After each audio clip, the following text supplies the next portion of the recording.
Located 1,030 kilometers from the United States, Bermuda is an exquisite semi-tropical paradise in the middle of the Atlantic Ocean. An incredibly popular tourist destination and a major jurisdiction for financial service. Currently, under the government of the Progressive Labour Party, Bermuda has fast become a land of equal opportunity for all, based on principles of fairness, equity, accountability and full democratic participation. This vision has been the PLP's overarching philosophical framework from inception. Bermuda's story is an interesting one. We used to be known for the sun and the sea and the scenic beauty. We still have the beauty in terms of the island, but the business-pleasure ratio has shifted so that now we come top of mind really more for financial services and tourism as opposed to just the beauty. And I think that has been because over the last few decades, we've really made sure that we have sought to improve our enabling environment in terms of legislation, and also we have a good quality of service providers. Minister of Youth, Families and Sports, the Honourable Glenn Blakeney, is the sitting MP for Constituency 13, Devonshire North Central. He has worked tirelessly to effect timely resolutions to his constituency and ministerial concerns. A committed community leader and entrepreneur, Minister Blakeney is known for his tenacity, work ethic and dedication to the development of Bermuda's youth. Well, we have the social pulse of the community as our barometer relative to the provisioning of services and how we should be judged in delivering those services. The Youth Development Unit of the Department of Youth, Sport and Recreation provides a wide range of programming and support in youth services to the community. The Department of Youth, Sport and Recreation is a strong proponent of the Character Counts program, which teaches young people the value of positive character. In our ministry, it's the people-oriented ministry in the government. And where I get most satisfaction is through the delivery of provision services that actually enable and empower people to get better control of their lives, to live a more enhanced lifestyle. And I'm passionate about that.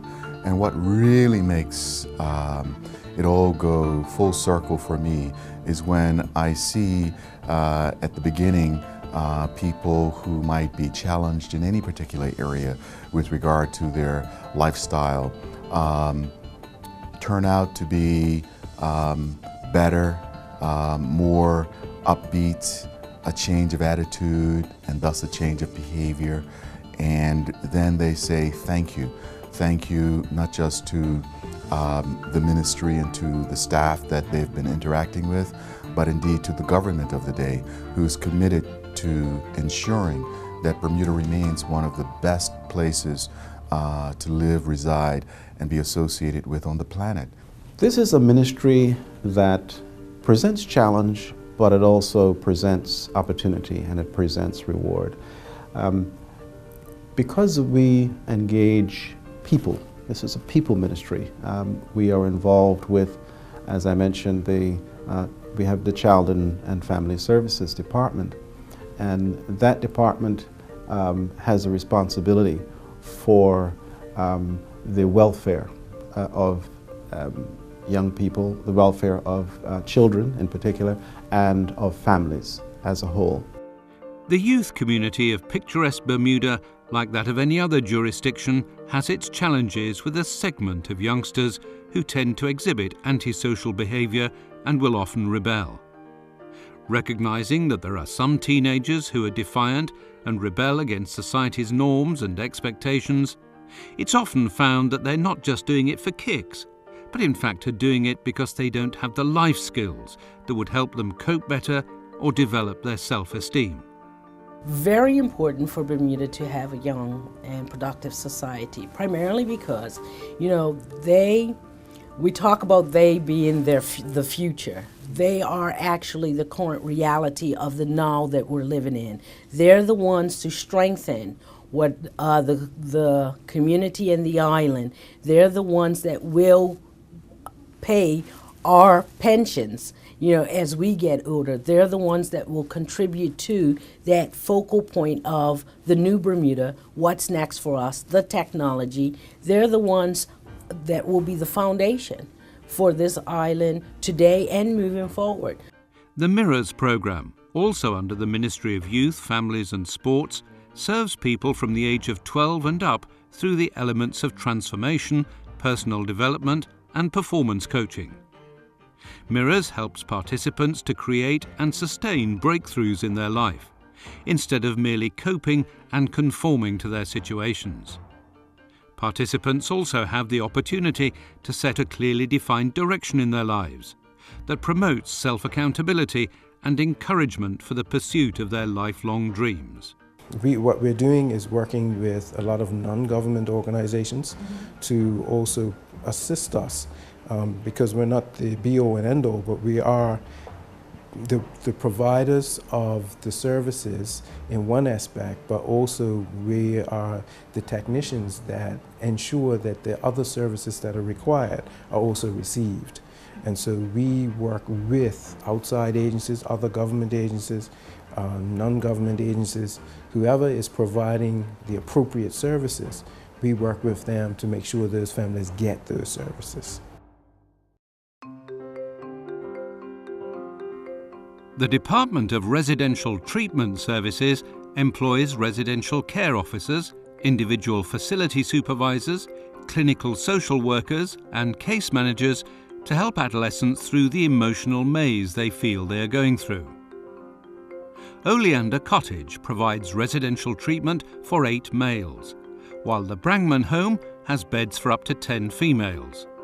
Both residences are usually full. The crisis unit has space for 2 teenagers and offers more individualized support.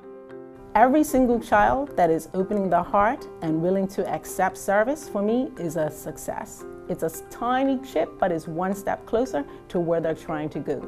Every family that doesn't wait until they get into crisis and are prepared to pick up the phone and call any one of the departments under the Ministry of Youth, Family and Sport, for me, is a sign of success. What I am passionate most about is healing families within our community. If our young people are happy and healthy, then our families become happy and healthy, and then our seniors become healthy and happy. What motivates me the most is to know that my community is safe for my grandmother, and that really fuels me to do better every single day.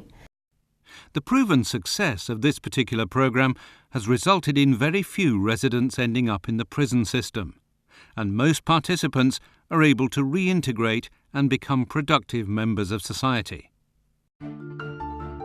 When life's challenges reach beyond its youth and into adults and families, the Department of Child and Family Services promotes and protects the best interest and social well-being of children, adults and families, in order to enhance their social functioning and their quality of life. I'm responsible for all of the agencies that fall under this department. And those agencies include our Family Services Unit that has 3 different sections within there. One is intake, where we receive all of the referrals and do investigations. The second is intervention, where once we've investigated, if a family needs any kind of intervention services, they will provide those services. And the third is foster care. If the children unfortunately have to be removed, then they will go into foster care. The Department of Child and Family Services provides a variety of family services to the public through its 5 sections: child and family protection, residential care, daycare, and Bermuda youth counselling services. Programs include child abuse intervention, foster care, adoption and daycare for children, including those with special needs, as well as rehabilitation services for adolescents and young adults. What's the usual tenure? How long are they usually here on average? On average, I would say it's about a year, but that could be including transition, and that could be extended. But a year is normally the average tenure of stay here. And how often are evaluations done to see where progress was made, if progress is made, or what needs to be done to help progress to be made? I can answer. On our part as mentors, we have monthly progress reports, and that goes to the social worker, being that the mentors are the ones directly interacting with the client on a daily basis. Our report is done monthly and is sent to the social worker, and whereas they also track the client's progress. Now that it's all over, what did you really do yesterday that's worth mentioning? That's a quote by Coleman Cox. A simple statement which I'd like to put before you this afternoon.